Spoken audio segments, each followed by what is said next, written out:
I want to hear. Can I hear Psych say the name of the movie? I want to test a theory. What? Can you say the name of the film? Who? Psych. Fantasia. Okay. What? I listened to a commentary track with a British guy, and he was pronouncing it like Fantasia. Yeah.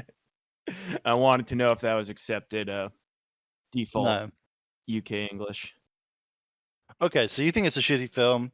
I think we've got our work cut out for us to make this an interesting amount of time to fill a podcast. It has a lot of segments, so it's you can go segment by segment. I don't think it's shitty. I think it's good. I think it's pretentious, and I think they had a lot of like really short ideas they couldn't put into a short, and they just combined it into a feature length for some reason, and I hate it. Okay, I went into it completely blank. Like I thought it was going to have a plot. Like I was vaguely aware of the Sorcerer's Apprentice bit, and I thought like the whole movie was an extension of that. Like it was Mickey doing stuff. Oh. No, yeah. Mickey's barely in this shit. He's in one.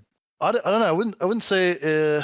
I fell asleep during the Bald Mountain bit, and that's very rare for me to fall asleep during a movie. Bits, in my opinion. I think the most boring part is the Centaur one, which is a bit sad because Beethoven's Pastoral is a really nice piece, but fuck the second movement of the Pastoral when it's all just the centaurs fucking around. Yeah, that one's a bit that one's a bit low interest for sure. I think it was like a knock-on effect from the Pastoral Symphony. I started to feel very relaxed during that one, and I started to reframe the whole like context in which I'd want to see this movie, which is, I would want to see this before going to bed. When I rewatched this the other night, I watched a whole separate movie after that. I don't know how I had the energy for that. Yeah. No, I think part of it depends on your like if you are someone who would already find like if you don't listen to a lot of classical music, right? So just listening to what's essentially like, a bit over 2 hours of classical music straight, I don't think that's going to be like people aren't going to be very keyed in doing that, right? Unless you also either have like a really big interest in animation, right? Which I think is maybe why it's a bit of an uphill battle, even at the time, to sell this film. I mean, certainly classical music was more, I don't know, a larger percentage of people's listening habits back then. But it's still certainly not the most popular music in 1940, right? Yeah, it would be like German goose stepping would be the most popular. German goose stepping is very popular. Red Alert, Hell March. That would be the music of the time. Yeah. I mean, they did try their fuck me eyes on the animals in the first skit, right? Yeah, they made all the animals bangable, especially the hippo. Oh, yeah, the sexy hippo? Yeah. Okay, so that shot of the hippo coming out of the water is a reference to... Like Venus, I rewatched the commentary track. 9/11. And there is... I'm trying to remember the name of the film. It's probably in my search history somewhere. It's like a... essentially one of those movies that's just a visual showcase as well, but it not animated, right? So it's like a synchronized swimming bit back when that used to be a golden age of Hollywood thing. Like, ooh, what if we had a musical and synchronized swimming set piece? And so they did that, and a woman comes out of the water like that, and it's supposed to be, like enticing or whatever. And so they were directly parodying that with the hippo scene, which, I'm sure that Fantasia. So this is hang on. This is your replacement to the smacking noises. It's just like soundboard clips played off your phone. Yeah, what's going on in the background? I was trying to find the Fanta thing. What? It's an advert? Yeah, Fanta. He's like, isn't it? How's it go, Marty McSwagger? It's Fanta. Don't you want that? I was trying to find that. I don't. This sounds like a Euro ad. Canadian ad? This sounds like a Euro ad. So Fanta is a drink. It began in 1940 something in Germany. It was a Coke product, because of sanctions. But then they brought it over in the 2000s to America, I guess, and they use an ad with a bunch of Hispanic women saying "Fanta, don't you want to?" Okay. All right. Sorry. Continue your point, Prince. I found the name. So it's called The Goldwyn Follies, which was a film that came up prior, and that's what they're parodying with the hippo scene. It's a 1938 film. Okay. I think the only way I'm going to get through this and be able to pay attention to this episode is we break down each bit. Yeah. So we can talk about each bit. So Toccata and Fugue in D minor by Bach, the more abstract one. Yeah, by far. What do you think? I mean, it's good. I think it sets the tone well. I think if the whole film was as abstract as this, it would be much more difficult to pay attention. But they Yeah, do that's some what I neat was things. expecting, especially at the beginning with the intro from the music critic guy. What's his name? Some Taylor nerd something. with glasses. Deems Taylor. That's Yeah, it. like the monologue he gave, he seemed to imply we'd be looking at pure visual interpretation of the music. Come to find out that was just bullshit. And they just reference a bunch of like ballet moves and like Greek mythology and shit. And the other thing to remember is that, even though it's all overseen by Walt Disney, like individual segments and even individual scenes within individual segments are directed or animated by different people, right? So there's a lot of different creative sensibilities going into what they decide to do with the music. That was the downside of the commentary, was they spent a lot of time just listing the names of people that worked for Disney. I'm like, okay, this is cool. I'm going to forget this like 8 seconds from now. Like, they're like, and then he went on to work for the Flintstones or whatever. Like, yeah, I'm sure there's some type of animation nerd out there who this is vital for. I did learn there's a guy named Cy Young who worked for Disney. I don't know if the European mind knows who Cy Young is, but nope. Cy Young is like baseball? The most. Yeah, he's the MVP pitcher award is named after him. He has the record for most wins. Yeah, but that's like in Dead Ball, right? Or is it? Yeah, wasn't that Dead Ball? It doesn't count. I think he played just maybe the tail end of his career was into the Dead Ball era, but like he was playing from the 1800s. Like I think he was playing from the 1890s all the way through to like he ain't no Ted Williams, I tell you what. Or something. He played for like a good 20 years or something, 20, 25 years maybe. So there's a different Cy Young, who was a Chinese American special. In case you guys want to see a picture of him when he was in his prime, there you go. Just in general. That's not his Cy. prime.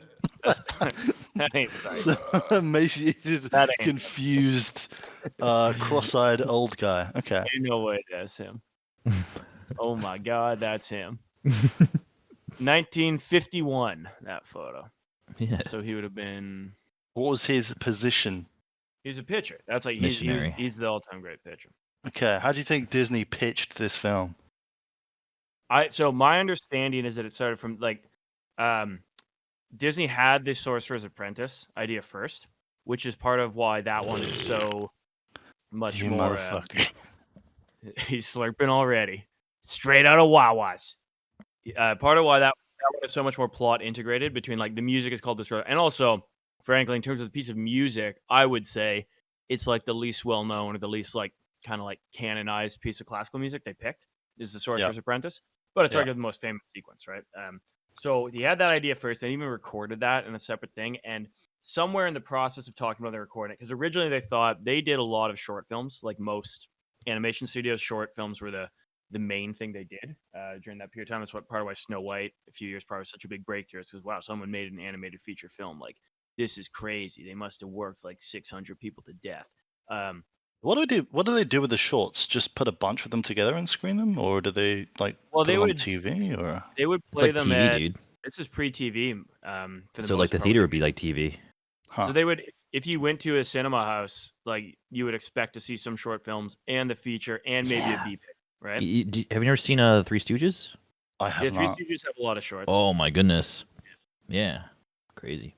So yeah, animation was expected to be kind of in the short film slot. So they had all their Mickey shorts, and then they also started doing these things called silly symphonies, which were maybe like 6 to 8 minute long pieces built around a piece of music, classical music, and with some had like Donald Duck, but a lot of them were just like an original idea. So this was basically going to be like a bigger version of that. I'm not sure exactly what the runtime on Sorcerer's Apprentice is, but it's a little longer than the silly symphonies kind of time slot, right? And from working, now this part I don't remember exactly, but Leopold Stokowski, who's the conductor of the Philadelphia Symphony Orchestra, or maybe it's the Philadelphia Philharmonic, which would be funnier, but I think it's the Philadelphia Symphony. So he gets in touch with Disney, and they kind of, work out the music together, what they want to build stuff around. And so generally speaking, now they've kind of picked the music and they're figuring out ideas that go with the music.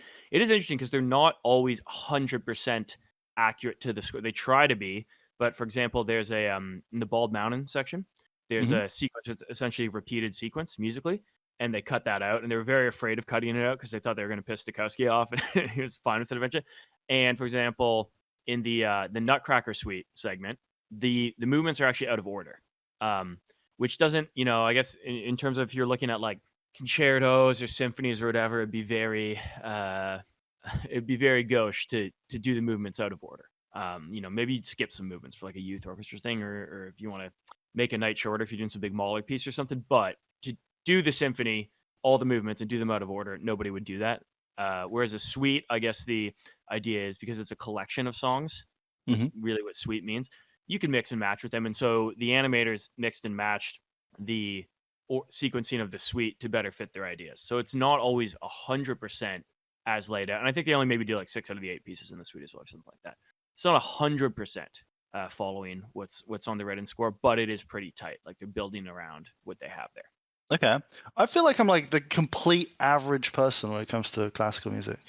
Like, I like Rachmaninoff, and I like Your Man with New World Sympathy. Dvorak, baby! Yeah.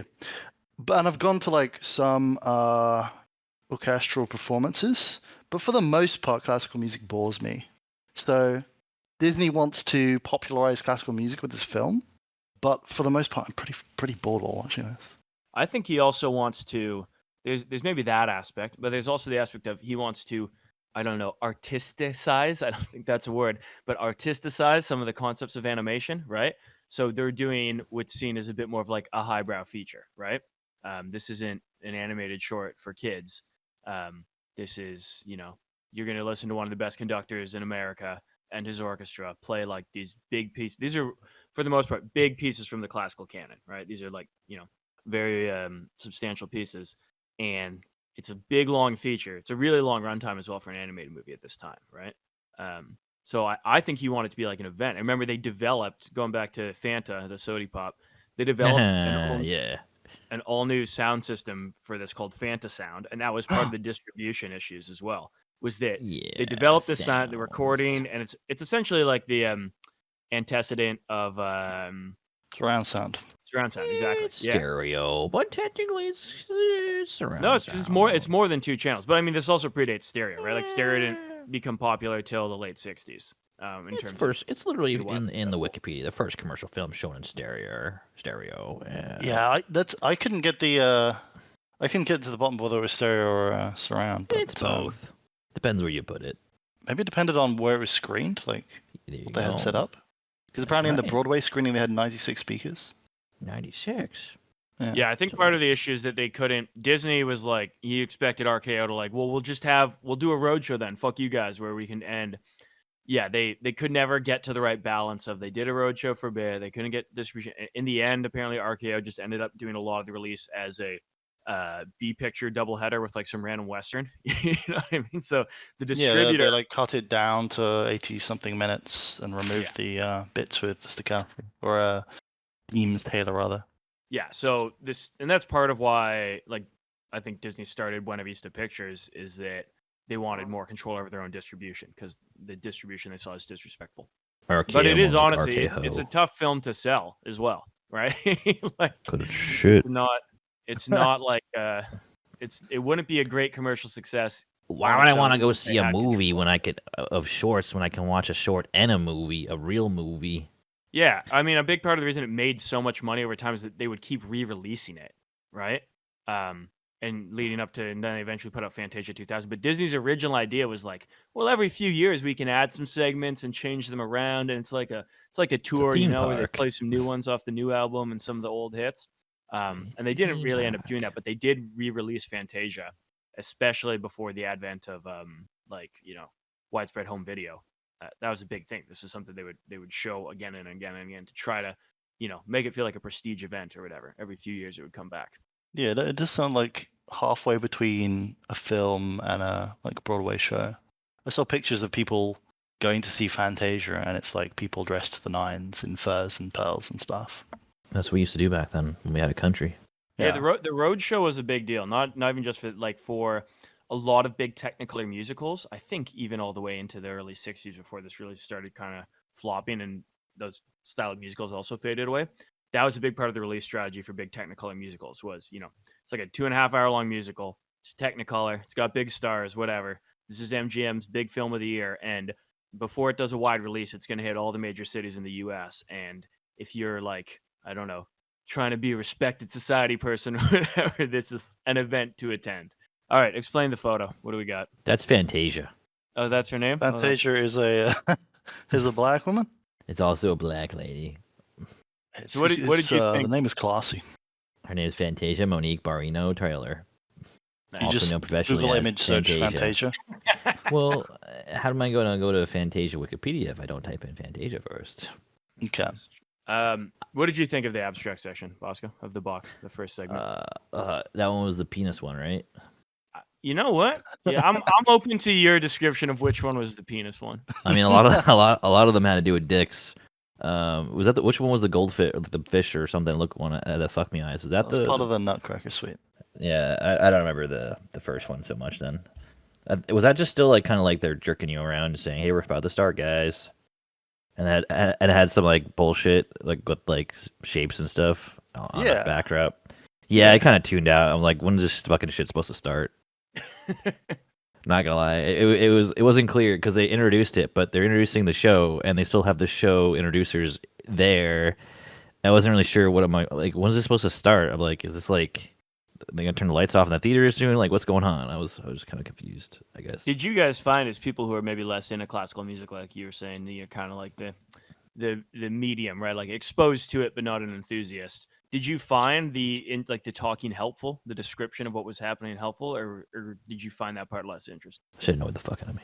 No, I just wanted that to be skipped over. Yeah, generally speaking, I don't like those segments either.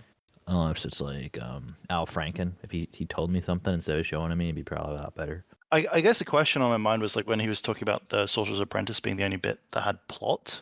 So, like, what is it? Is it an opera? That was like the most obvious one. I think it's like a tone poem or whatever. I don't think it's an opera. Okay. Let me see. I don't know. Nutcracker. Yeah, there's no vocals. It's just. Oh, you sure there was nobody? Because it's based off a story that predates the piece of music, right? Okay. That doesn't make it like explicit. So like I guess that was part of it for me. It's like, okay, is this the poor man's opera? Because opera isn't opera designed with visuals in mind also? Yeah, I mean, so there's a big and part of the same, not so much early opera, but in the 1800s, right? Like the Romantic era. You have a lot of song cycles, like they're called Lieder in German. It's a lot of German. I think Ducasse was a French composer, but there's a lot of German composers doing things that aren't operas, but are still based thematically, especially on like Germanic kind of folklore or whatever. That was a big cultural. Mm-hmm. Like the last one on Bald Mountain. Well, so that's Ave Maria is the final piece in Bald Mountain. That's Schubert's arrangement. I was talking about the German mythology, which is actually a religious piece, but I don't know the lore.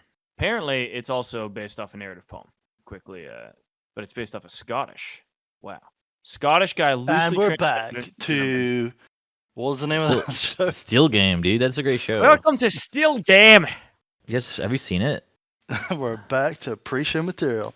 Okay. Today on Still Game, we ask Bosco, do you like Rangers or Celtic? Well, Still Game doesn't have anything to do with that stuff. But they like the Celtics are the Celtics are Irish, and the Rangers are New Yorkers. So I don't know, man. I mean, why would you be comparing basketball to hockey? I'm confused. You lost me, man. Oh, because of the teams, the Celtics. Yeah, okay, gotcha. Yeah, the New York Rangers. Is all right. Took me a second. I got there. Unless you mean the Texas Rangers, but who's talking about the Texas Rangers? No, come on, nobody likes Texas. Yeah. Okay. You guys ever see Still Game though? We've not seen Still Game. That's a good show. We could probably do a whole episode. Oh, dude, I actually watched Still Game while we were watching Fantasia. Oh, so you paid tertiary attention to the film with no dialogue, is what we're. Yeah, you're like this needs some dialogue. Yeah. And then, oh no, what's wee Mickey doing now? He's got an axe, does he? That's not even how they talk, dude. Here. And you'll have to tell me how they talk. Here's Here's I'm an not episode. watching a clip. Here's eight minutes. No clip. Here's 8 minutes. No. Here's 8 minutes. Not a single clip. You need to verbally describe. Oh, here's Abbas Costello. You gotta do all the lines. What'd you say? Man show here. Watch this. It's such a good show. There's so much banter. It's great. It's all it is banter, and they ended so nice too. They ended the show like they just faded away, and they just had the characters die off like by going up a mountain, but not really. But it was metaphorical, and I liked that's it. nice. They really sent out the characters out nicely. Oh, I keep hitting my mic. I'm sorry. It was a nice show. Probably the best show of and the fucking BBC. Fuck the Scottish again, and that's why I'm for the referendum. I don't know how the guys can get their fucking vote, but I know whatever. Brexit, I guess, is gonna be the one we'll fix. What was the problem you had with Fantasia? Like no plot, no dialogue. What was tough about it? I think it's overrated. I've seen it 3 times. This would be the 3rd time.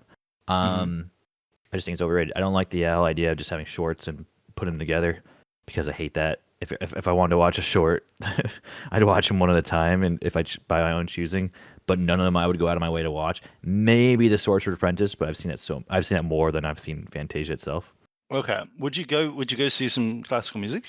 Yeah, I don't have any problems with classical music. I just have probably I don't think any of these should go together though. Okay, but I don't mean in the hypothetical. I mean, like, would you Yeah, go out one day to listen to some classical music? No, I don't go out in general. Why would I do that? Okay, so I think Disney was never going to win you over.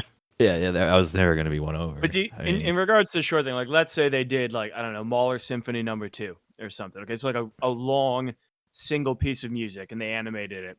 Would you still? What's that song goes? Dun same dun dun dun dun dun dun dun dun dun dun dun dun. That one. That one. Okay, what I'm asking is if there was a piece of music that was over an hour long. Okay. Yeah. Do you think you would be more likely to enjoy? Wait. Are you asking me if they use a piece that was constructed with continuity and not just like stapled a bunch of pieces together and tried to make a mixtape? Yeah, I enjoy have it pieces. Be one piece, essentially. No, yeah, I would much rather a full album like Tommy being played, like an actual thing that had some sort of thought between start to end, than some random mixtape to put together for a film. I agree. Yeah, I would. Whatever it is, you're right. It's very hard to make a good mixtape that everyone would like. Well, this is interesting because the whole mixtape, it's a very like, and I suppose this is changing a bit with like how singles have become dominant again in the streaming era, people's playlists or whatever. But for the past, from probably the mid '60s onwards, the album became the de facto like prestige way to listen to music, right? Like this is curated, this is what you listen to. But in the classical canon, like a lot of times, if you're going out to the symphony, it's almost certainly going to be a mix of things, right? So yeah, that's because those are all a bunch of rich faggots. It should be, yeah, but there's going to be like maybe the headlining piece, and there'll be a couple shorter pieces. Maybe there's a visiting soloist, whatever. Yeah, I'm never going to go out then. That's okay. For sure. Yeah, but I'm just trying to explain so this idea of like curating different classical pieces that haven't been that aren't performed by default together is not exclusive to Fantasia, right? So this is something that in programming orchestral music. Oh God! Why would they do this? Why would they do this? This is not how it wasn't made this way. It's not.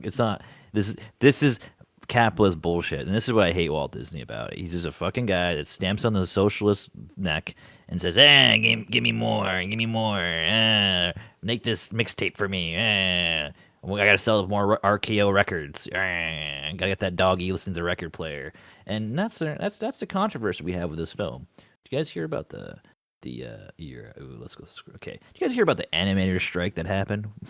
No, break it down. I'm going to go to the washroom. I'm going to read you a paragraph from Wikipedia. Here we go.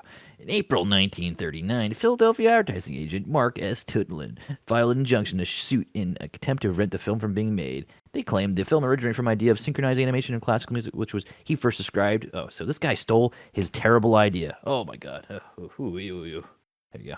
It's just some guy who claims something.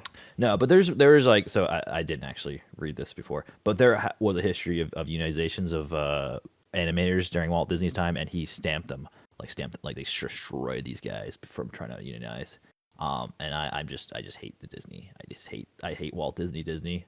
I despise it, and I despise modern day Disney too. Is that fair? Yeah. Okay. I just don't like Disney. All right. So, well, yeah. I've got no problem with random classical pieces being put together. Yeah, well, if Isn't you it like just them, like it's okay if you like the like selection. a tasting menu?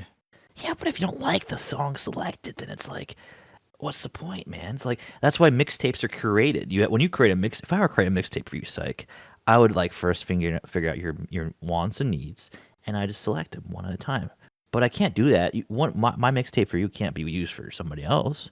You know, Okay, it's for maybe you. it's not a mixtape. It's intimate. It's intimate. It's top of It's the intimate. pops. It's now It's that's not music. top of the pops. No, that's not. You're saying music made in the 1700s, 1800s. Now that's music. Are you on drugs right now? This is not even the same century. I'm sticking with my opinion here, and I am actually, I'm so right on this. And I just don't like you shills.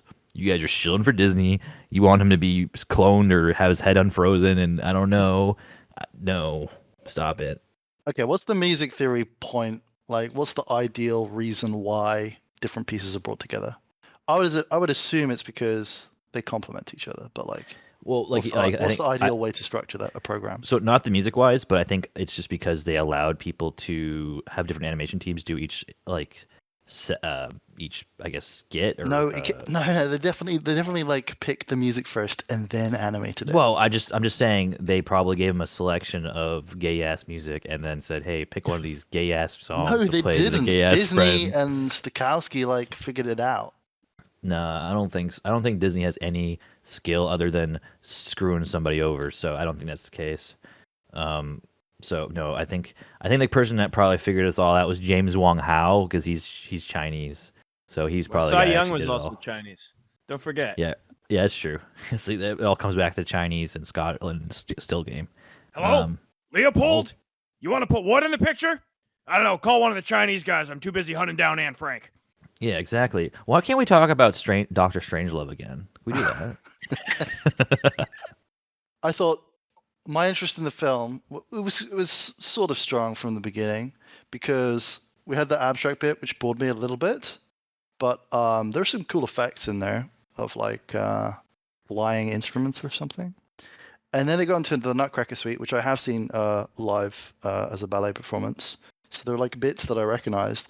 And then they had like these Chinese mushrooms. Yeah, that was genius. Yeah, that was the penis so one. good. Okay, yeah, that was the because they made the hat one. of the mushroom like the rice hat of the Chinese. It was so good.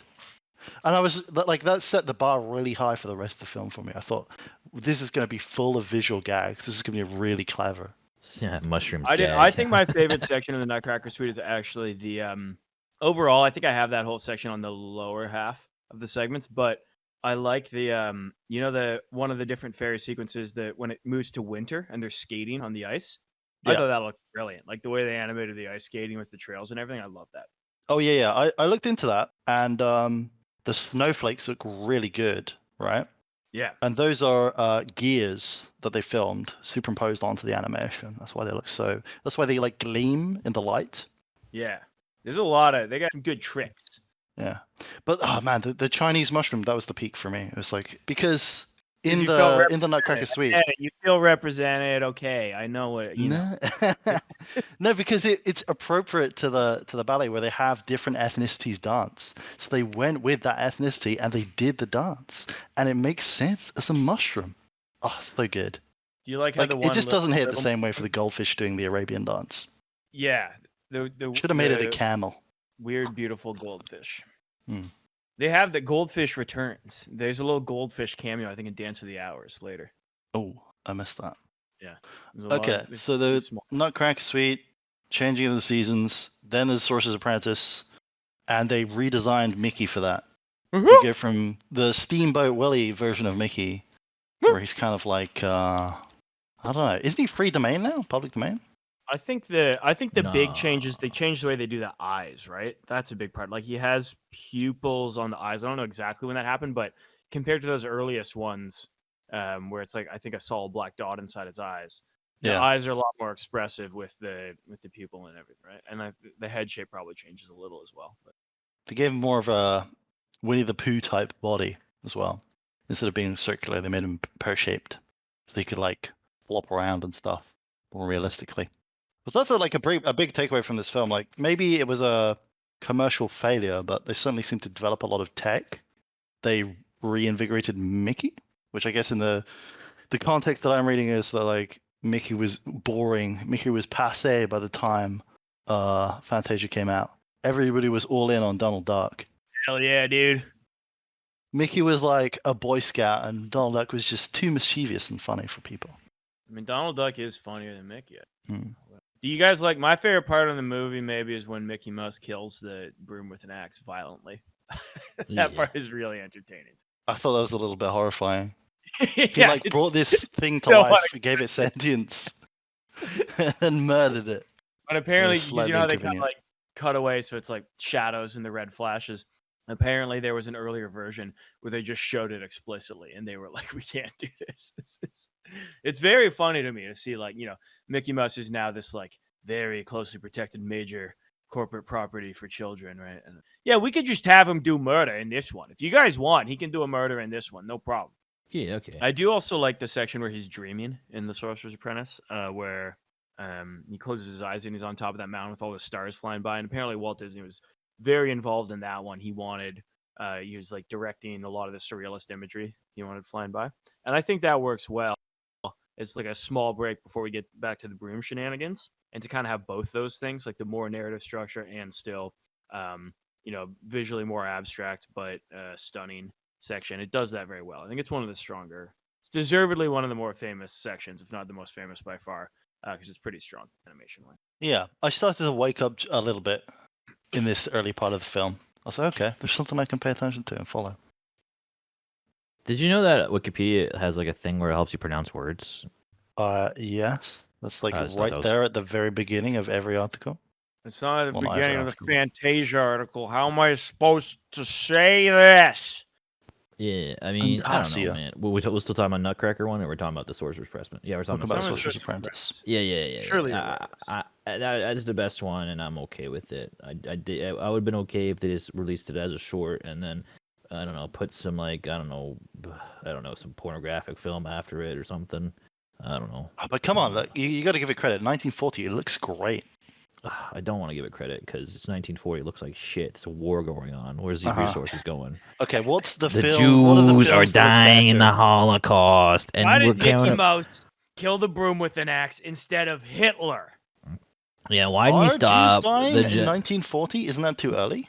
Dude, the Jews are dying every day. Oh, they would have the ones in North Africa and the labor camps already. Like, I guess they haven't No. started everything. No, but Rommel's okay. He's a certainly good started dude. doing He some wouldn't. things. Rommel wouldn't hurt the Jews. He said, so it's okay. Okay, well, I think it looks fantastic. Even the bits with the orchestra. The beginning was keynote. I like seeing the silhouettes of the players on the wall, the backdrop. Yeah, I'll give you that one. Do you I thought like that was all done. the crossover at the end of the Sorcerer's Apprentice section when Mickey Mouse comes up and shakes hand with Stokowski in the shower? Yeah, I was like, I like that. what's the name of that genre? Like Jumping Space the Jam, shark. Roger where they're Rabbit. like mixing No, cartoons and. I don't like that. Yeah, it's like the original Space Jam. It was the original Looney Tunes back in French. I didn't like that. You didn't like that? Why? Nah, it took me out of it, man. It made you believe Mickey Mouse was Stokowski. I was trying to like say, okay, maybe this could be real. Maybe there's a little mouse person beating up at broom handles, and then they do that shit. I'm like, that ain't real. I think can't do that. it's a very good example of like it's completely unnecessary, right? And it's just like them flexing, like they're really trying to push animation forward. Right? Look at our motion capture software we got going on here. I don't think they were using software at the time. Okay, hardware, whatever, dude. Yeah, I kept thinking, wow, Disney was the James Cameron of the early 20th century. Yeah, built off the labor of people trying to unionize. And the Jews. You guys hear about how he ripped off the Jews too? Okay, you do your segment on the Jews, and we'll see if this makes it in. He had like a part. Yeah. He had a partner in the early days. Who I just call him the Jew. I forget what his actual name was. Does somebody know what his actual name was? The actual guy. Was this like the guy who he started his own the animation? Yeah, he had a really Jewish name. What was his name? He had the most Jewish name ever in my brain. Yes, Earworks. Okay, His name is Earworks. Earworks. That's his name, guys. It's probably Ub, right? Yeah, Uber. Yeah, he's a Jew. If he's not a Jew, I'd be upset. I'd be really upset. Iworks. I just Says assumed he was Wikipedia. Jewish. Maybe he's not Jewish. Did I lie about it? I That just name feel is so weird. Okay, let's take guesses on where Iworks comes from. I'm gonna go with he's Hungarian. Oh, I was thinking that. I'll go Dutch then, because I was gonna say Hungarian. Okay, yeah, all Dutch. Bosco? Oh yeah, You're going with Jew. He's German. Jewish, No, okay. I was always going German. That's what I said, didn't I? Okay, he's German. We were all wrong. He's a German Jew. Mm-hmm. Was he Okay, Jewish? so Walt Disney ripped off this German guy, and that's East proof he Frisia, hates the that's Jews. basically Dutch. Come on. But this is the guy. This is the guy. When you're like talking about impressive animation shit, this is the guy. Okay, like he was such the guy that they brought him back after they had the falling out and after the 30s. They had to bring him back in the 40s. And I think he probably I don't know. I'm pretty sure he had some involvement with Fantasia. So if you're really interested in what went on, he's the guy. He did Song of the South, man. But there looks like a gap where like Fantasia would be. I don't think he did a Fantasia at all. I'm just stating he's probably has his hand in there. He was the guy, dude. I think you're being a contrarian. No, I'm just telling you, he's the guy. All right, I'm just saying he's the guy. I think his name is funny enough that if it was one of the 18 listed in the commentary, I would have remembered it alongside Cy Young, and I didn't. So it's funny. I did not expect to be defending Disney in this podcast, considering I had a childhood where I did not watch Disney films. What would you imagine Disney looked like as a kid? I imagined he looked in your mind's like, eye. I don't know. I as a kid, I thought he was Jewish. Yeah, really? That's fair. I feel like one of my early things I can remember with Walt Disney is like its own personality is just that Family Guy joke where it's like one of the cutaway Family Guy jokes where it's like Disney's head in a jar or whatever, and he just goes like, "Are the Jews dead yet?" And then he goes back to sleep or whatever. Like that. I think that might be one of my first exposures to the idea of like a specific Walt Disney separate from the Disney Corporation. But where does this even come from? It's just like he was born in 1901 and he like rendered things as they would have been at the time, and then that gets him a bad reputation. Like, has he done anything specific? Because he wasn't good at art, and he used Ubi, my booby. He used my boy. He's the guy who made all of his shit not look like shit. I'm telling you, he's the guy. Everyone says so. But if that's the case, all of Reddit agrees. All of Reddit agrees. Okay. If that's the case, then why does Mickey look like shit in Steamboat Willie? Because that's like without Oob, they make Mickey look way more expressive and funny. I don't know, dude. This looks pretty expressive to me in the Ubisoft gallery. Okay. Yeah, I don't actually know what the specific like. He's the guy, dude. That had him become a famous anti-Semite is. I genuinely don't know. Why? Yeah, let's look at this. They cut a few scenes in Fantasia. Anti-Semitic. Oh, but those are. Oh, I was gonna wait to talk about that in the Centaur thing. Okay, I thought it was related to Disney being a racist POS. I like doing ethno. So what? You're gonna do a retraction on Disney being anti-Semitic? No, we're gonna bring up. What is the for?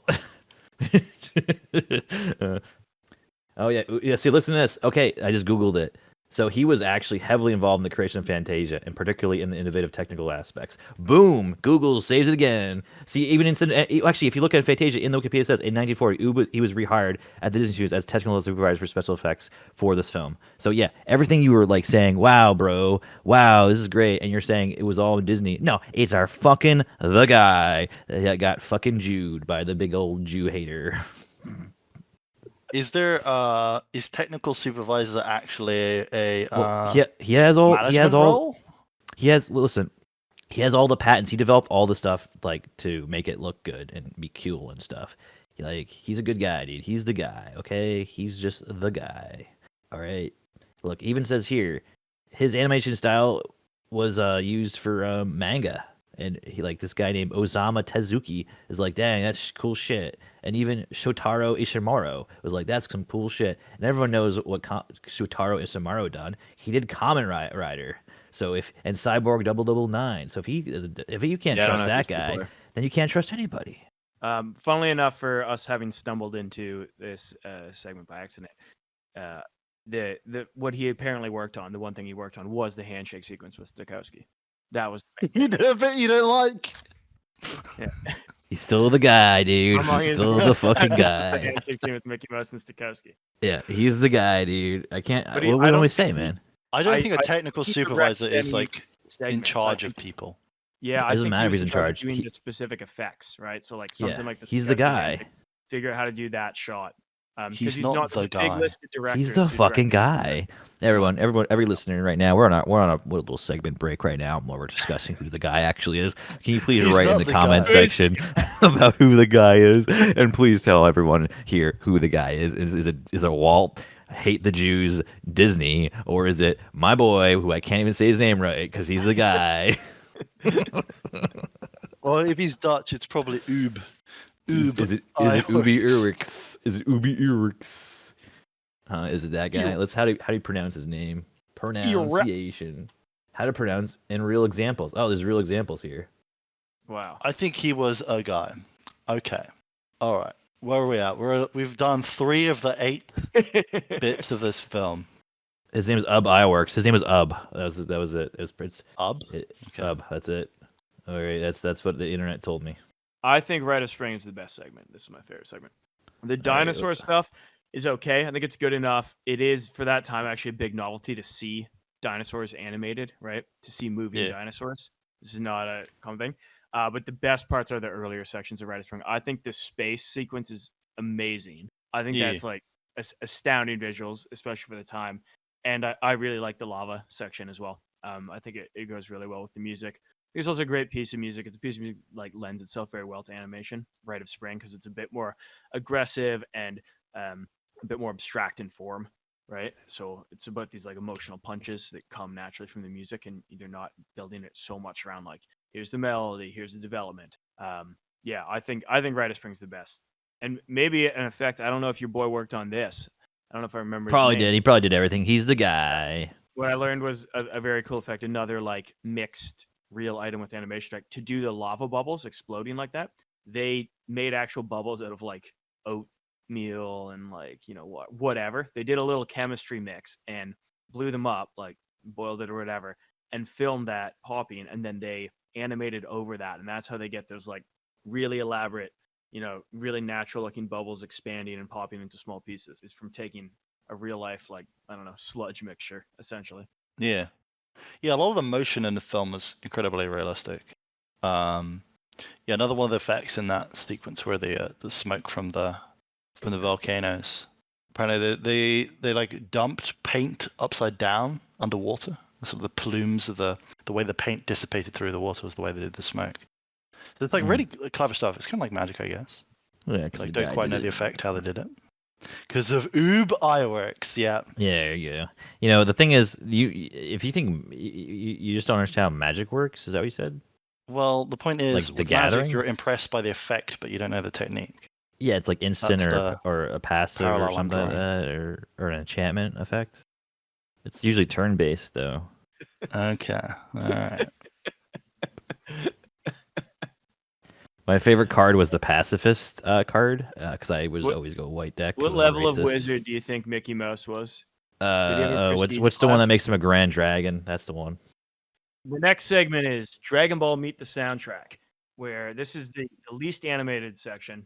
This is where they basically just like dick around and play jazz, and then they show some like waveforms as the instruments play to demonstrate the instruments. Oh no, hang on. I wanted to do a bit on Rite of Spring, but this is also going to be chaotic and live, right? Yeah.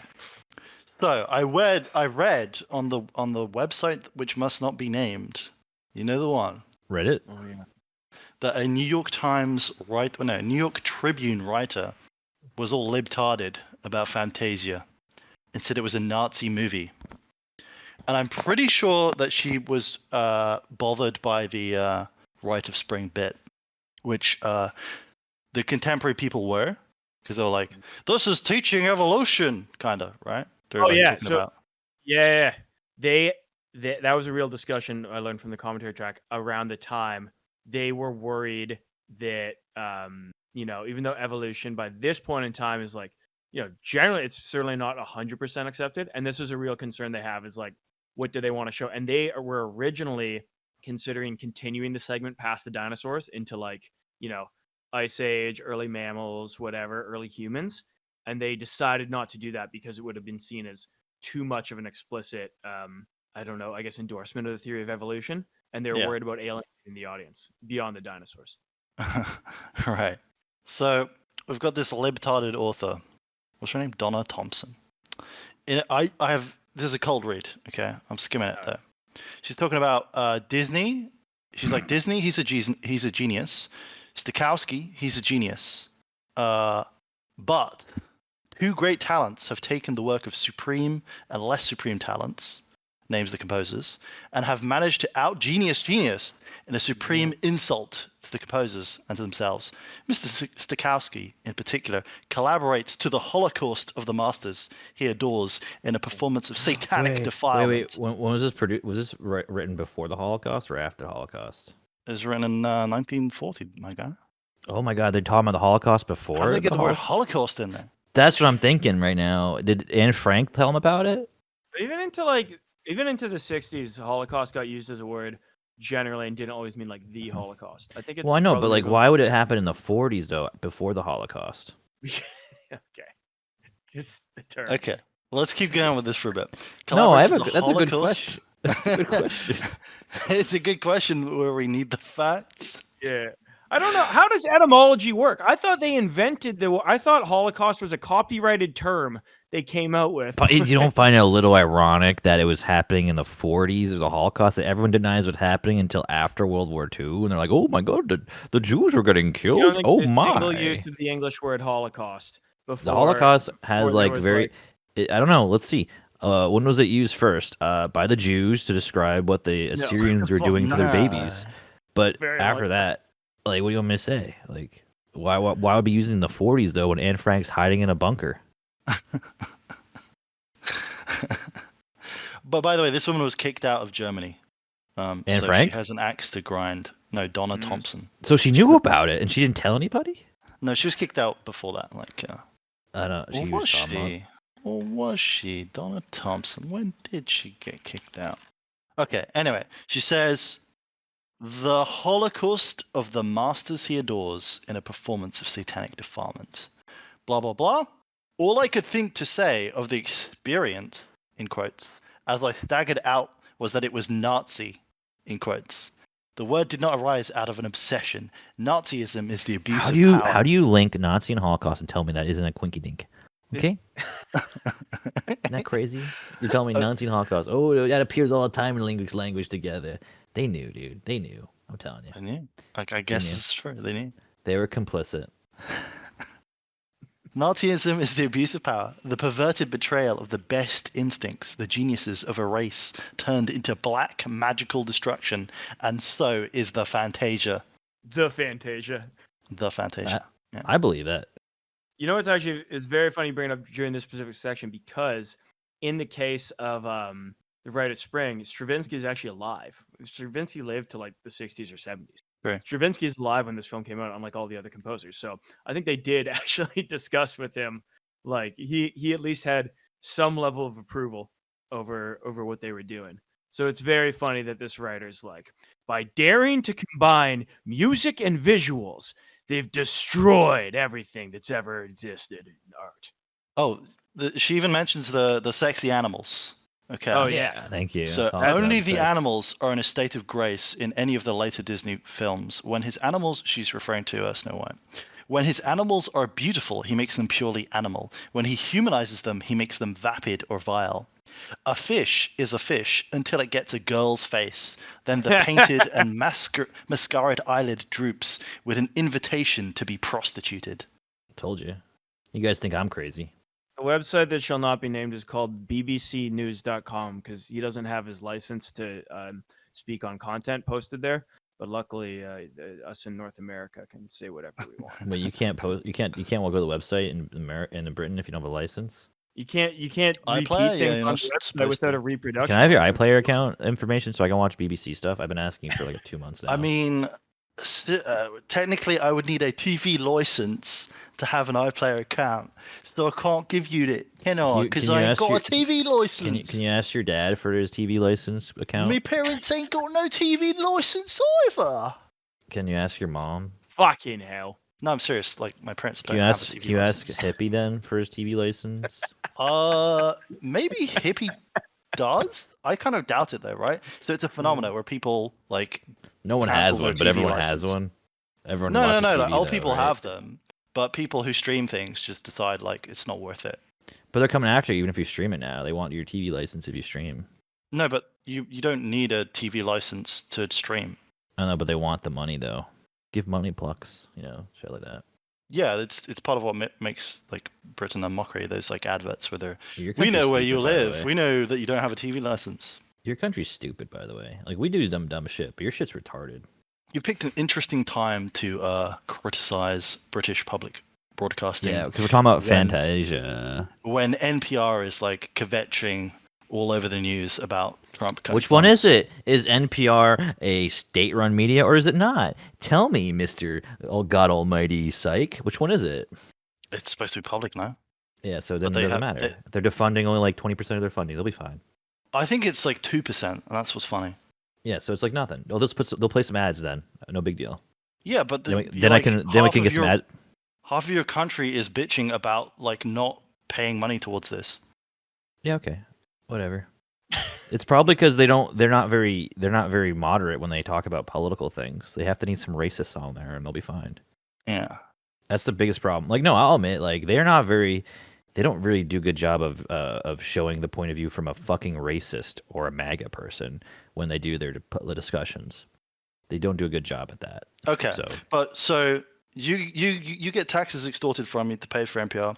We get taxes a license, which is optional, and at least we get like Planet Earth out of it. We get Blue Earth. It's great that it's optional, but they still try to go around seeing if you're using it though. So it's not even optional. They just assume you're all liars. You live in a nanny state. It's the stupidest thing ever. You don't want to watch the telly. Is you lying to me? You don't actually have to let them rape you. This has never happened to me in my life. I've never had somebody knock on the door asking for a TV license. It's never happened, mate. You know what's funny? They do the same thing in Japan. Actually, there's a Japanese TV license too. It's Sunday afternoon, innit? I know you watching footy on Sky Sports 1. Where's your fucking license at, mate?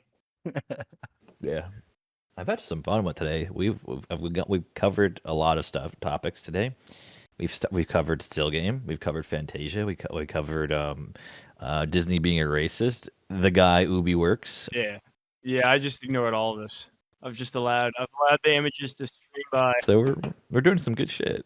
Okay, so the worse the film that we're discussing, the better you feel the podcast goes because we have to improvise. He gets to go off the rails.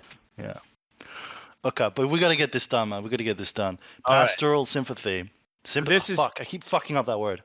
Symphony. Pastoral Symphony. Oh, then we talk about TV licenses. That was pretty good. You were just talking about Disney being a racist, right? So this is the best one. All right, here we go. In the Everyone boringness lock section, in. Which is movement 2 of the Pastoral Symphony, which is with all these stupid, sexy centaurs. Did you guys know that there is it was in 1969 they edited this out. This is not a late edit. There used to be a stereotype. It's like blackface centaur basically. They had an extremely stereotypical looking black centaur who is the handmaiden to the female centaurs. Yeah. And they cut her out of the film without cutting any segments. It's all like they just crop in on the shots. So they have like much tighter shots. And it's Do you have a picture of that? 'Cause I don't know what you're talking about. I'm gonna send you a photo. It's a real thing. Yeah, I looked it up. It's not all cropped. There's a bit where I think the black centaur is called Sunflower.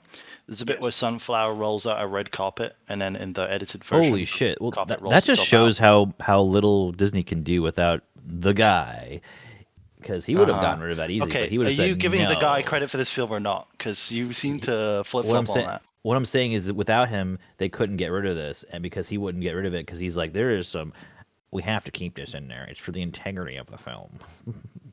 So they couldn't get rid of it. They had to crop it. They couldn't. So it's like a mini centaur who just looks like a racial caricature of a black person with thick lips. And, like racial, yeah. That's a good way of putting it. Thick nose. The contrast is really bad on the hooves. It kind of looks like a penis in the first picture, if you think about it. Like the one between it looks like a cock. Yeah, well, I mean, this is a Google image search, because again, no modern print of the film has this included. But you can find the scenes on YouTube, like the scenes they cut out. What'd you even look for to find this? How'd you find this? What's your search history like? The internet. The power of the internet. Black centaur with penis. I thought I was inspired one morning. I woke up and I said, I wonder if any of the centaurs are black. Let me look into this quickly. Oh my god, you can look up penises on YouTube now. Oh god. No, why would you? Why you? Why would you? You played yourself. You played yourself, yeah. What was the best outcome of that search? The best one was Penis Enlargement in Nepal, Dream Shot by Dr. Manelli.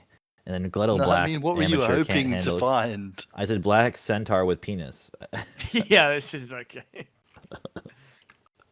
Was that not it? What am I looking for? Black centaur, Fantasia? You want what? You want to watch the sequences, the scenes? Yeah, I do actually want to see it.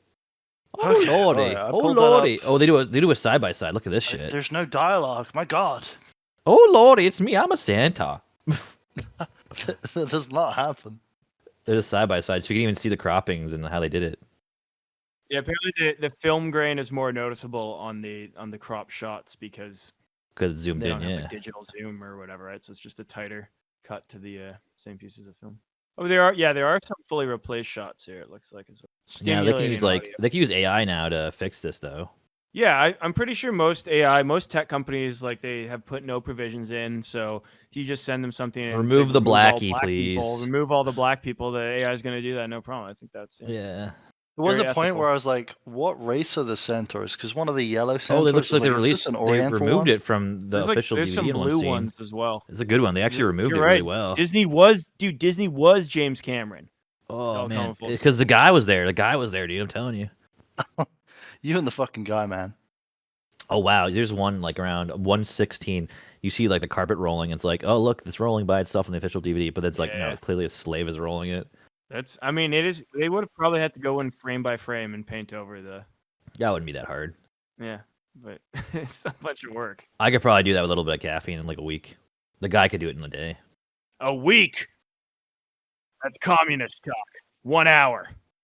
You want to work for Disney? You better pull up. You want to work for Disney? You better pucker up and suck. I think this is one of these instances of censorship where I don't care. It's 90 seconds of film, and there's no lines. Well, I mean, it makes sense.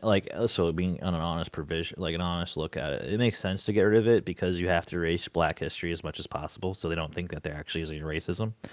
But if you keep it, then they have reasons for reparations. So this is the best way to end that debate is by erasing all Black culture prior to civil rights. Yeah, I think that whole segment is already so artistically uninspiring that it's almost impossible to think about is there genuine artistic intent behind the stuff? Oh lordy, song of the South. Doesn't feel like anything of value is lost. So it's revision. It's a large corporation being revisionist with their history, but it's ultimately it's hard to feel anything really. Yeah, it's just hard for me to feel anything for a Black stereotype. What was the point of Zeus, man? Okay, I get we're basing things off the music and the fuck everything. Yeah, everybody's having a great time. Bacchus is pouring out the wine, and then Zeus has to be an asshole and throw lightning bolts at everybody. That's just a contrivance of the music, no? And he does breath work later to blow everyone away. And he's got Hephaestus is helping him make the lightning bolts. I think it's a bit of a, it's kind of like at the end of Iron Man when they put Sam Jackson after the credits, and they put Zeus in there to advertise their upcoming film Hercules. Mm. Oh. Yeah. They had the Pegasus too, right? They had the Pegasus too. Yeah, so Pastoral Symphony I think is probably, I think it gets a bit better from Bacchus on, but I would still have it overall as the worst segment. At least the worst real segment. I don't know if you count the Meet the Orchestra thing. I don't. It was the bit with the Pegasi, right? There's the first movement's the Pegasi, then the second movement's the Centaurs, then the third movement is they come together with Bacchus, and then there's Zeus goes nuts in the fourth, and then in the fifth is maybe still some of the Zeus going nuts, but then also they come together all one big happy family at the end by the end. I was so thrown off by the appearance of the Pegasuses, and yes, I am using this inconsistent name. I was like, this is My Little Pony. They must have stolen the idea from Fantasia. I mean, look at them. That's How's true. that not My Little Pony? They have unicorns as well. And you're right. It looks more like the Care Bears though. Ooh, that's a good reference point too. It is very 80s animation. Yeah, I think between the color palette. Yeah, that's our boy, Urworks. And the way the like very rounded face design, it does feel like less distinctly 1940s than a lot of the other designs, right? Like for example, the dinosaur segment, the dinosaurs don't look like the Land Before Time, really. They look pretty distinct visually. I remember Care Bears. Do you remember Care Bears, guys? But I was so convinced. I looked that up. I was like, My Little Pony had got to be inspired by the Pegasus from. But yeah, I couldn't find it. Couldn't find any evidence. Okay. Yeah, because then they would owe the Disney Corporation $6 billion. So lied about it. Okay. You're never gonna state that publicly. Penultimate, Dance of the Hours, by Amilcare Ponchielli. I've never heard of this dude. I like the hippo segment and the alligator segment. I don't like the ostrich segment or the elephant segment. And I would have this one closer to the bottom as well. I don't know. This is probably second from the bottom. I think I like the Nutcracker more. This is one of the funnier ones, but it was like there were elements of there were like clever things, clever details in a lot of the other bits, and it was just like one joke the entire time, which is like, look at this hippo dance. Well, I mean, not the whole entire time because they had the ostrich bit and stuff, but it just felt like the dancing hippo bit did most of the work, and it got a bit old.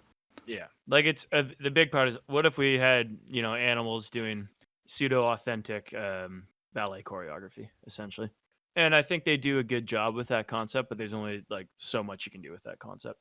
I did like when the hippo does a running leap into the arms of the gator or the croc or whatever and just crushes him. That was good. I enjoyed that. Yeah, the BBW gator lover. BBW lover. Yeah. You have any thoughts on it, Bosco? I just think so. When was the last time you watched this movie, by the way? Last night. Oh, okay. You did rewatch it. Yeah, I told you I did. So do you think the gator was supposed to be an African American? Oh. Because like only African American like fat bitches like that. Well, I mean, he had some style to him. Yeah. What do you have, a cape? They did have capes. Yeah. They did have capes. And his name is Ben Alligator. Gator like a pimp. Yeah, I think that. I think I'm right about this. It's coming together. This show is really really 1940s. You want gators to be. You got to put them in zoot suits if you're in the 1940s, right? Zoot suits dropped yet? Probably. Let's go look it up on the internet. Zoot. When did the zoot? When was the zoot suit riot? Question mark. Zoot suit riot was 43. So it must have. Must have happened. Zoot suits absolutely existed. See, if they really wanted the gators to be brothers, they would have had them in zoot suits. All right, that's all I'm saying. I should get a zoot suit. You think? You should get a zoot suit. Do you want to start appearing on camera in your zoot suit? Yeah, we do that. It's like fedoras are so passe. I would wear a zoot suit. See, that's a styling brand. That's a styling man right there. That's a styling man right there. Wish I could dress like that every day. Okay, not much to say about Dance of the Arrows.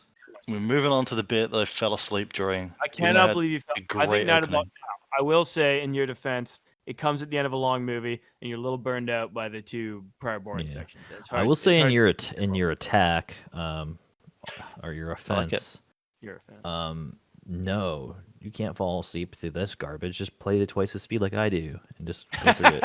I was very tempted to do that, but I thought that would be a disservice to the music. The music plays a lot better when it's bopping. That BPM's like terrible opinions. No.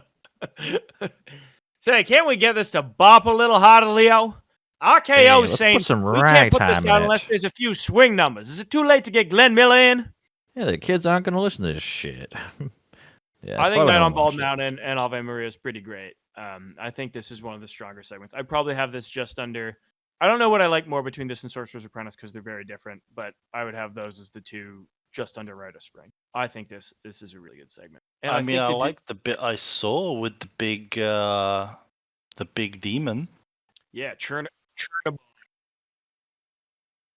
I feel like Chernabog is also very it's a very foundational design for a lot. Like it does a very good job with like the bat wings and the horns or whatever of kind of like doing a modern demon image or whatever. And I feel like this is a pretty foundational design for like a lot of pop culture demonic looking things. It's hard for me to know the exact lineage, but it feels fairly early on. Okay, so they do the big spooky music, and then they pair it The with Ghosts and the Gobblers. nice music, the nice holy music. Yeah, which was a big thing. The question of because they did consider for a while ending it with just Chernobog, and thought that was kind of a downer Bit of a ending. downer, yeah. Yeah, that'd be a downer ending. But then because the other discussion was that so Ave Maria 1 has vocals. Nothing prior to this point has had vocals.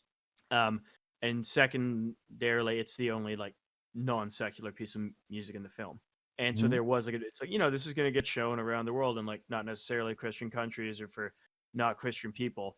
And they kind of their belief was like, yeah, it still works. It works even if you're secular or of a different religion. Is what it is, and I think it does work. It's a good short section. Very nice musically and very nice visually. I don't know. I think this last segment's all great. I thought they were trying to put in subliminal Hebrew references, Abrahamic references, like the sorcerer doing the parting of the water, looking like Moses with that beard. Moses move for sure. And then when the dinos went into the desert, I was like, damn, just like the Jews. They're going to Just exile. like the Jews, dude. The Holocaust, man. They're going to suffer for, 50 days and nights? Those poor dinos. There we go. This must be that card game I was talking about. Those poor Jewish dinosaurs. Oh, does this, is it a character outside of Fantasia as well? I know it's a folk thing, but in the Disney universe, does it come back? Yeah, he's in Kingdom Hearts, dude. I think this is the card game then. No, he's in. Look, he's in. I'm sure he's in Kingdom Hearts. Same as he's in. He's a cameo in Bonkers. House of Mouse. Apparently, he appears in a flashback in Fantasia 2000. I didn't know. He's also in Disney Emoji Blitz, stuff like that. He's also in Parks. See, the one thing about Disney is they don't know how to let go of shitty IP, so they just keep fucking using the same shit over again. Or have you considered the fact that for IP to remain IP, you have to reuse it? No, it's just shitty. He's also in the House of Mouse. Have you ever seen the House of Mouse? It's like still game, but with Mickey Mouse. Where, Ryan Gosling was in? No, was that him? I thought he was in Mickey Mouse Club or something. No, was Ryan Gosling a Mouseketeer? Ryan Gosling a Mouseketeer? Yes, he was from 89 to 96. Okay. What are you talking about? This guy. You don't know who Ryan Gosling is? How old would he have been? I don't know, like 12. Wasn't he also in The Nanny? Mm-hmm. The Nanny, right? Nanny. That show. You know what I'm talking about? I didn't watch this kind of TV. You know what I'm talking about. Hey, Canadian, you know what I'm talking about. This guy's from London, Ontario. You guys should both know who he is. He's from London, Ontario. He's from London, a fellow Londoner. Yeah. Ontario. You guys don't know who Ryan Gosling is? You know that that story about him being autistic at school? I'm sure he is autistic. Just like kill people with scissors. No, tell me about it. I've never heard that. It's on that website which cannot be named page. I think he got bullied, right? So he took some scissors with him to defend himself, and then he got into an incident and had to be kicked out of school. Oh, it wasn't scissors; it was steak knives. In grade 1, he was heavily influenced by the film First Blood. He took steak knives to school and threw them at other children. Well, yeah, but you're making that sound weird. That's just like an average grade 1 in London, Ontario. You got to understand. Wait, that wasn't Ryan Gosling in The Nanny? Wow. I could have sworn there was a thing about him with scissors too. That was Robin Williams. You don't think it's him because he's playing an old woman, but then actually at the end he's her husband. All right. I'm busy reading about Ryan Gosling. All right. Well, I'll tell you. I mean, I'm busy reading about literally myself. Yeah. Back in the good old days of February 2020. I always thought this was Ryan Gosling. Is that Kevin Bacon? Some guy that never went anywhere after the show. He's from Minnesota, though. Don't you know? Okay, where do we leave off? Oh, he's in D3, the Mighty Ducks. I want he's back. Talk about back in February 2023. I watched another couple Disney films from around this time, which were Bambi and Saludos, Amigos. And I think it actually. Have either you guys seen either of those? No. Yeah, hey, listen, I put my hands up at the beginning and said I did not watch Disney films. Yeah. I didn't watch Bambi growing up either. This is an old one. I watched Lion King and Tarzan. Cool ones. Like The Emperor's New Groove. Seen that in 3-star cinema when it came out. Maroon. What a film. 3-star cinema. When did Bambi come out? Bambi came out in 1942. That's in Tennessee? Okay. No, it doesn't exist anymore. There's a place called 3-star cinema in Guelph when I was a kid. So this is actually interesting because in terms of like, when we were talking near the start, like the kind of like I think for you, Psyk, like a ceiling on the interest you can have because of classical music, and on Bosco's part, a complete disinterest because of the no plot and classical music compilation. So Bambi is fairly enjoyable, but I would say it's actually worse than Fantasia. And a big reason is that despite the fact it's a narrative film, the narrative is like close to 0% of the interest. The only narrative parts that are for me remotely interesting. I mean, everyone knows his mom gets capped, whatever. Then he he just runs with his deadbeat dad. Oh my god, spoilers. Yeah. And like the only interesting part is like the rabbit's pretty cute at the beginning. He talks funny. It's cute. They fucked the rabbit, right? Most of the enjoyable films from isn't that the movie Zootopia or something where they fuck the rabbit? Oh no, this is a child we're talking about. Yeah, most of the interesting things from this film are the visuals. Like the visuals are still really outstanding, so they do. Cool. There's like dew coming off the leaves in the morning. The forest is really like hand drawn and beautiful. There's some amazing like shadow stuff during like the final like fire and fight. There's a bunch of stuff that's really good visually, and the narrative and whatever is like almost superfluous to that. Which I think is part of why I actually enjoy Fantasia more, because you might call one plot light versus the other one being like plot non-existent, but I would rather the music that is really good music in a plot non-existent film than have a similar level of visual execution, but less variety. And they've replaced all the music with just like a nothing plot for the most part.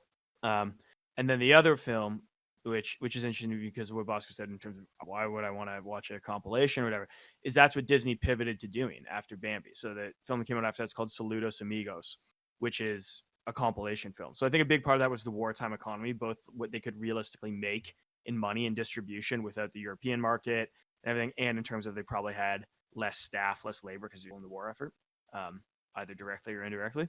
But they started making these compilation films that were essentially like government propaganda. So the whole bit is like the U.S. State Department sponsored Disney and a bunch of Disney workers to go around South America so they could make films that reflected like South American culture and South American relationships to help kind of like support the Monroe Doctrine, essentially. And so it's like a pretty hit and miss thing. The both of the Donald Duck ones, there's a Donald Duck one in the Andes in Peru and a Donald Duck one in Brazil that are pretty great. And then there's a goofy one on the Pampas in Argentina it's pretty nothing. And then there's a mediocre one with a little plane flying between the Andes from Chile to Argentina. And yeah, so it's very hit and miss, but again, it's narrative, right? So we're narrative again. There's still music involved, but there's dialogue. Each short is narrative. It's still a compilation. They're still unrelated. So I don't. Is this a deal breaker? Does that sound equally as unappealing to you as Fantasia, or do you think you'd prefer that to Fantasia? Because even though it's a disconnected compilation, there's a thematic linkage with the South America thing, and it's no longer entirely music. I knew you weren't paying attention. That's to you, Bosco. Oh, I was not paying attention at all. Sorry. No. What are you talking about? I know I got parts of it. You're saying would this compilation be better than versus what? What was my comparison?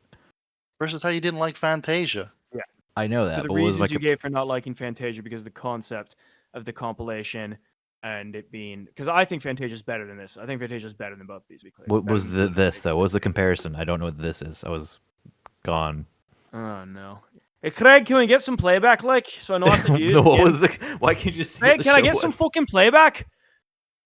Craig, we've a daft fucker in the studio. Can we get some fucking playback for the daft one?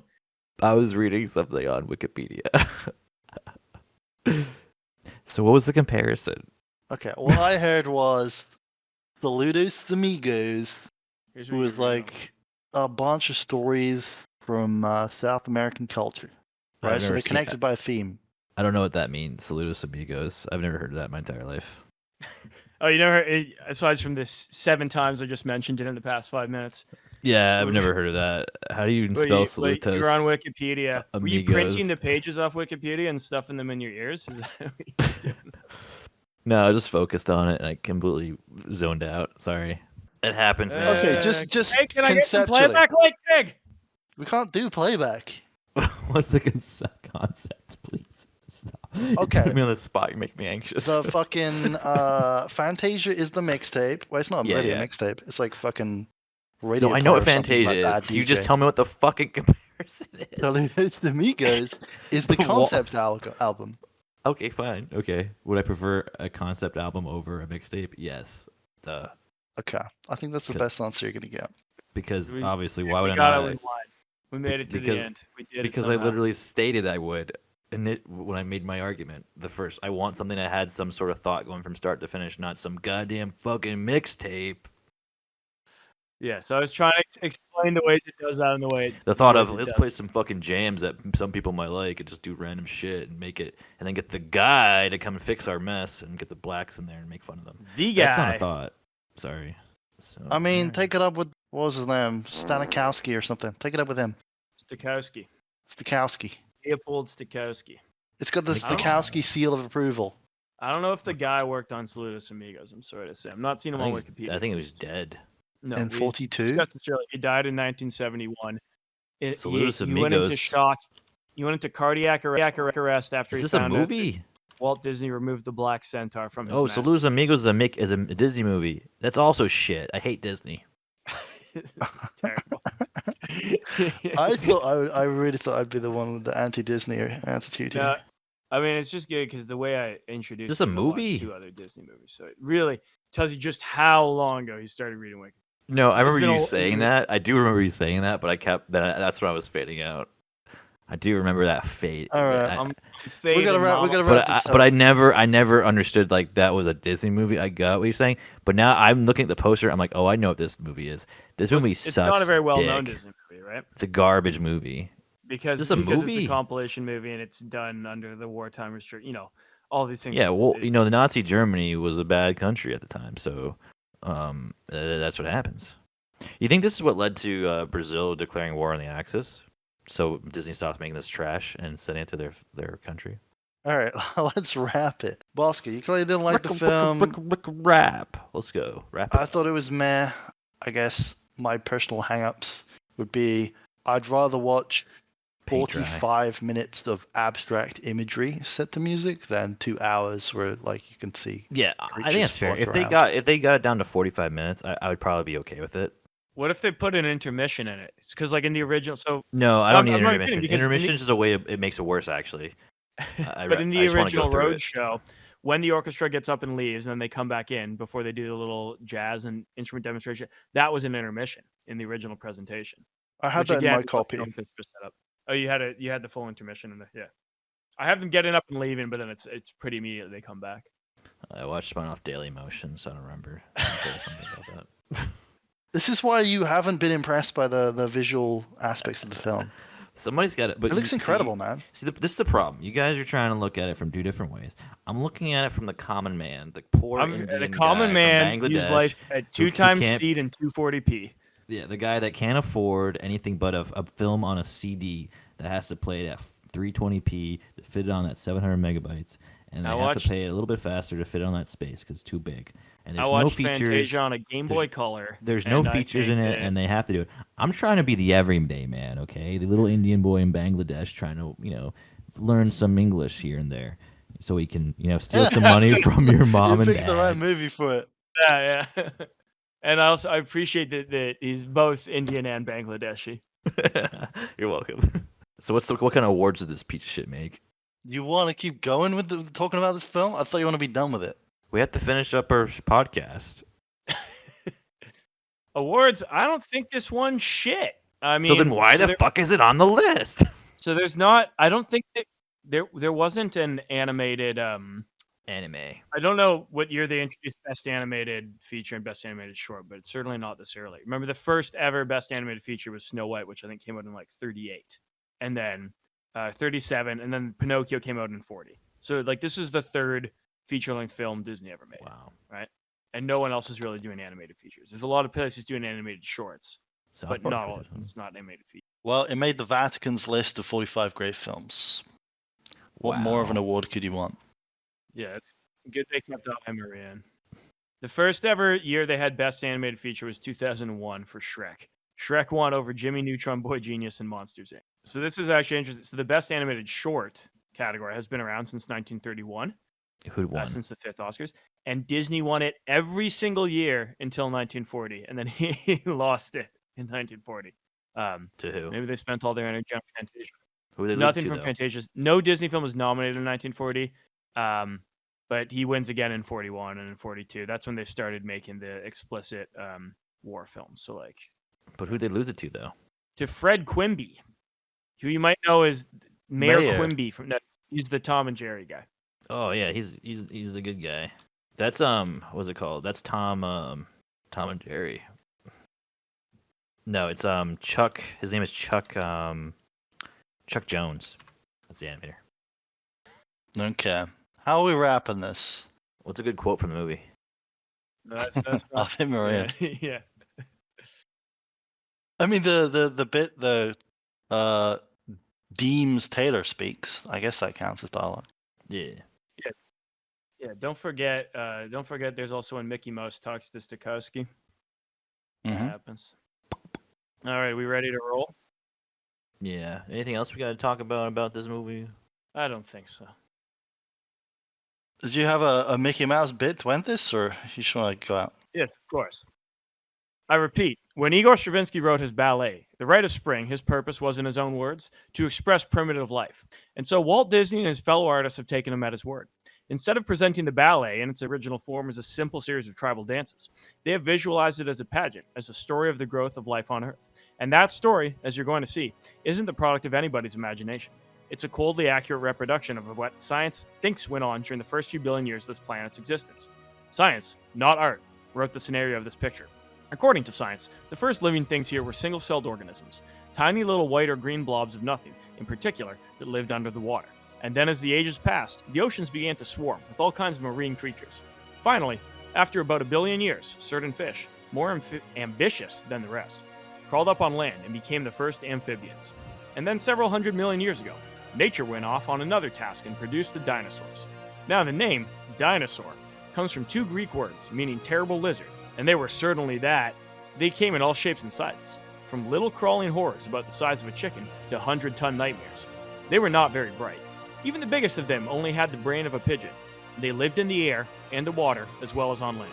As a rule, they were vegetarians, rather amiable and easy to get along with. However, there were bullies and gangsters among them. The worst of the lot, a brute named Tyrannosaurus Rex, was probably the meanest killer that ever roamed the earth. The dinosaurs were lords of creation for about 200 million years. And then? Well, we don't exactly know what happened. Some scientists think that great droughts and earthquakes turned the whole world into a gigantic dust bowl. In any case, the dinosaurs were wiped out. That is where our story ends. Where it begins is at a time infinitely far back when there was no life at all on Earth. Nothing but clouds of steam, boiling seas, and exploding volcanoes. So now imagine yourselves out in space, billions and billions of years ago, looking down on this lonely, tormented little planet, spinning through an empty sea of nothingness. Goodbye.